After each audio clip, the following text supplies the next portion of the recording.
I entered St. Charles Borromeo Seminary. That's where the diocese suggested that I go. And my first visit there was actually when I was still in high school. It was a weekend retreat for people discerning religious life, priesthood and religious life. And I remember staying in this very ancient-looking dormitory over a courtyard that had a statue of St. Joseph in it, and it was really beautiful. And I remember waking up the next morning after the overnight and looking into the courtyard, and it was in March, it was in St. Joseph's month, and it had snowed that night. Not a lot, but just enough to dust everything in snow. And I sort of took that as a sign somehow. Not this is what you must do, but a sign that God was with me, that God was with me in this. Moving into the seminary, I didn't exactly know what I was going to expect. Every year the diocese has a summer retreat for the seminarians for our diocese. And so I got to meet the other men who were studying for the Camden Diocese, both those who were entering, two who would be my classmates, as well as the men that we had in other years of formation. So that was an exciting thing, and it was a more casual way to meet people. In many ways, moving into the seminary was like your first day of college, moving out of the house, your parents helping you take things up flights of stairs and wondering why there weren't any elevators and things like the normal things. There were, going to the seminary, you have a very small class compared to any other college, that is. There were 17 of us in our freshman year, or as we say, first college class. And we were all in the same classes together. What most people don't know is that you major in philosophy as an undergraduate seminarian, or at least you are required to have, well, enough credits of philosophy to be a philosophy major. And you do take courses in catechism, scripture, basic theology, but philosophy is your focus, learning the language of theology. We also studied languages, Latin and Greek, but also Spanish as a modern language. I took 3 semesters of American Sign Language, so I know some sign as well. Your typical day starts with morning prayer and Mass, at least at St. Charles. That was at 7 in the morning. Mass following morning prayer in the chapel. That was every day. Then normal 75-minute college classes. Our professors were both priests and lay men and women. Also a number of men and women religious, brothers and sisters who taught us. And we had all the regular gen ed credits of English, math. Our history classes were church history, but we did have just general Western civilization classes, college comp, the normal things that you take, biology, which was fun. Got to dissect a rat. I had done a cat in high school, but rat was fun. Sheep's heart, things like that. At the seminary, after your morning classes was lunch in the cafeteria. Afternoons were usually your electives or free time. We had a gym, swimming pool.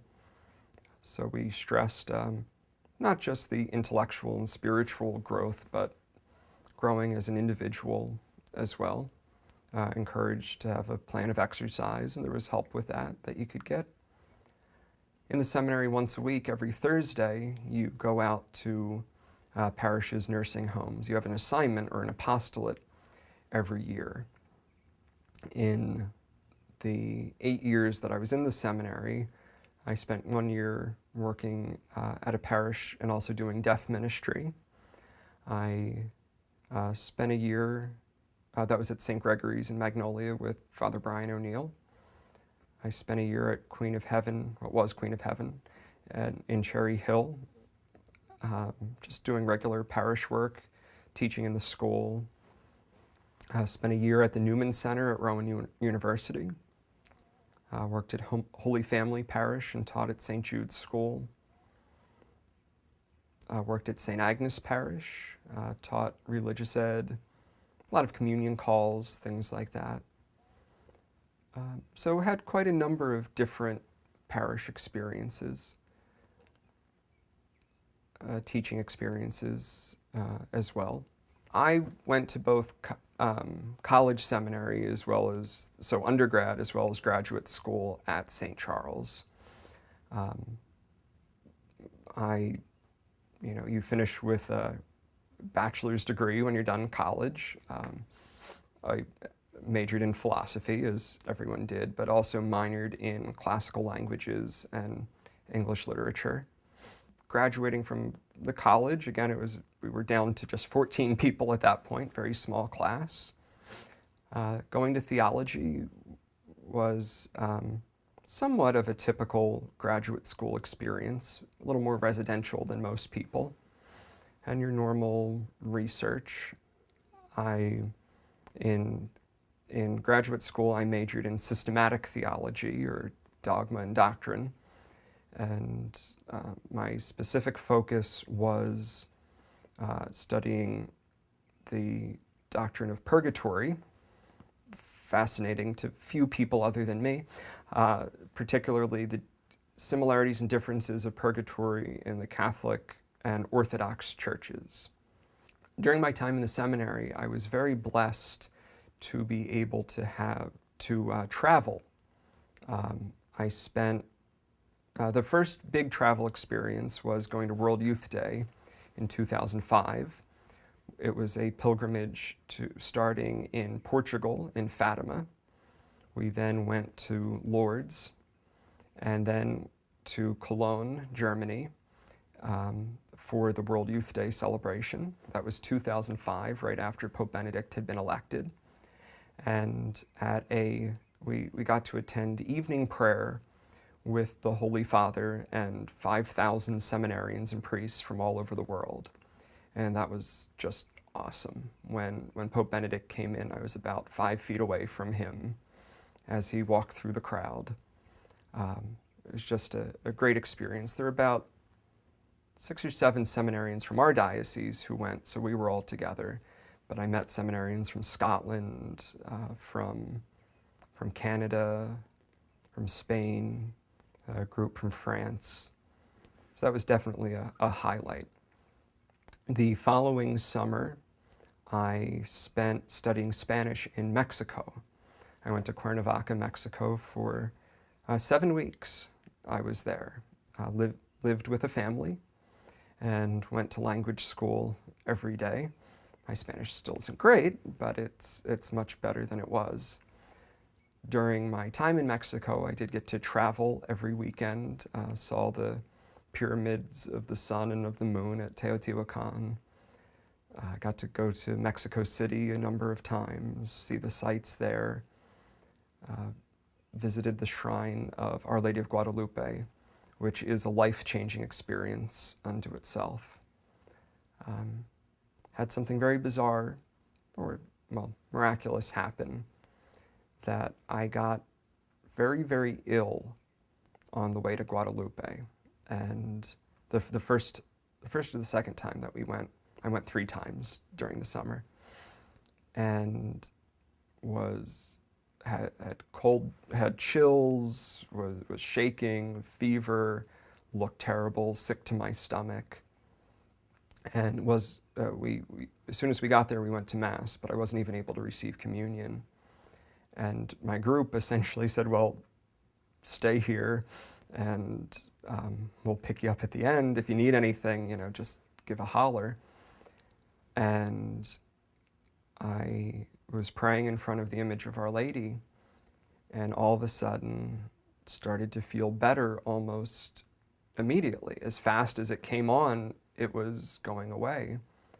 I stepped outside for some fresh air and walked up a hill, it's rather steep, to the original apparition site of Our Lady to St. Juan Diego. And by the time I got to the top of the hill, I felt absolutely fine. So miracle might be a bit strong of a word, but I had never gone from sick to well that quickly before.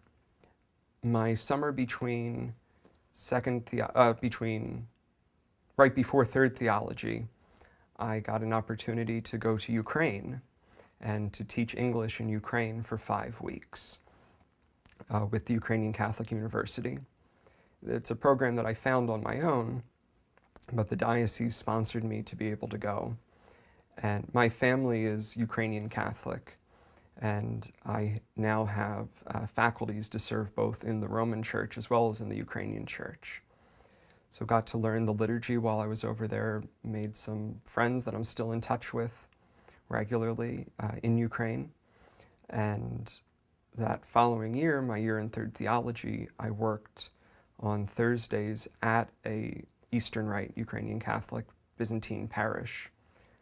That's where I did my pastoral work and was able to serve there, which was and continues to be an awesome experience for me. Our diocese has a policy that between your second and third year of theology, you do a year in the parish. As soon as I finished second theology, I was sent to Mexico to study Spanish. And when I came back, put those skills to use immediately, serving at St. Joseph Pro Cathedral in Camden. That was my first experience of living in the inner city. It was my first experience of being in a predominantly Latino parish, and really any parish where English wasn't the primary language. That was an amazing year. I learned so much being there from the pastor, Monsignor Bob McDermott. Father Bob is a great guy who's done so much for our diocese, done so much in the city of Camden. But I got to work in the school there. I worked at the Romero Center, which is an urban retreat center where people can learn about poverty, learn about social justice teaching in the church. Got to visit people in their homes, and really got to experience a number of different cultures. We so frequently lump everyone together as Hispanic or Latino, and there were really 5 separate cultures at the Pro Cathedral. A Puerto Rican community, Nicaraguan, Dominican, Mexican, Salvadorian. So all of these different cultures, and learning about the individual customs and experience that they had, and also just getting a very different view of the church and what else the church looks like even in our own diocese.